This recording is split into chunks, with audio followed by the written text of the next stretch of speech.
To create a new invoice, click the Invoices tab found in the left-hand navigation. Next, click Add Invoice found in the top right-hand corner.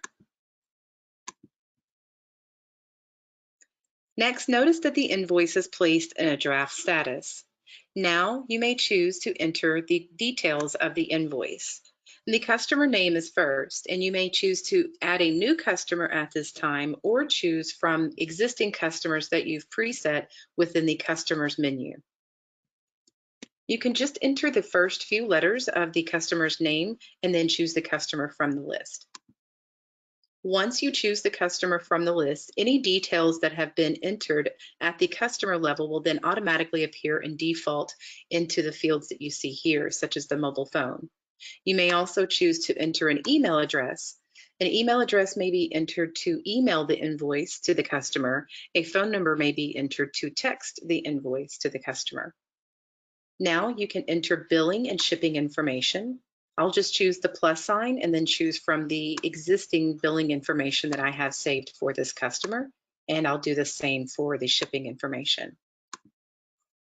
Next, the invoice date is defaulted to today's date, but I can change that by clicking on the calendar icon here and choosing any date.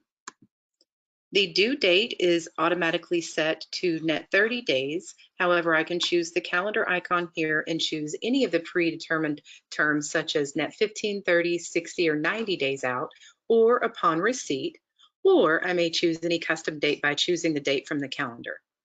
I'm just going to choose upon receipt. Next, I may enter a PO number. This can be any number that I choose to enter that may help tie this invoice to any internal system I may be using. Next, the Pay Online link is automatically defaulted to yes, and credit cards are the accepted payment method set here, which will allow the customer then to choose to pay via credit card, or if the customer has credit card information stored in the account vault as an actual customer here, then that information will be displayed to them so that they may choose to use that saved information and not have to find that information and enter it. Also, if ACH is installed, ACH will appear here as well as an accepted payment method, and then the customer would be able to enter their banking information to pay rather than credit card. And if the customer has the banking information stored also within the customer's menu, then that information will be displayed asking if they'd like to pay with that saved information. So that's definitely a time-saving feature. Next, you'll enter the actual invoiced items. So here I'm just going to enter a coffee cup.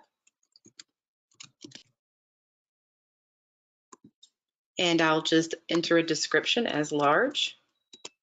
And then I'll update the quantity here to 2. Notice that the price is set to 8, and then the total was updated to 16. And then you may also choose to enter any discounts or tax that you have preset within the Settings tab.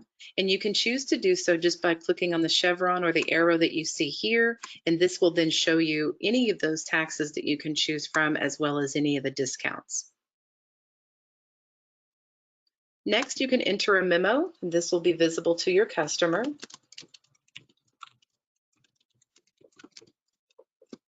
You can also choose to share any attachments that you'd like by uploading them here, and those will be visible to the customer. Next, I have a few options. I can choose just to be proactive and come in and set up this invoice. Maybe I want to send it out at a later time, and I can just click Save. If I'd like to go ahead and add the payment at the time of creation, I can do that as well. So this is really helpful for anyone who's wanting just a detailed receipt, if you will, so that they can see exactly what they paid for. So you can choose to add payment here at this time if you like. Or I can choose to save and send, which is what I'm going to do now. And notice our draft status is going to change to an unpaid status because I chose upon receipt for the due date. So we've got the past due status, we've got the green banner letting us know that the invoice was sent successfully. We have an automatically generated invoice number that has been assigned by the system. I can see I also have the logo drop that I have preset within the Settings tab, which makes my invoices look very professional. And then I also have the SKU that's been added here for me. I can see history as well on the invoice, and I'll be able to continue to see that history as any payments are made. At the very top, I can choose again to go ahead and add a payment if I like, or if I choose the More option, I can choose to cancel this invoice, edit, print, or resend. And if I choose resend, I am able to see exactly how I've sent this invoice before, so email and text. So maybe I want to choose a different or alternative method, or I can choose to come back in and send those again, and I can even enter new information if the prior information didn't work.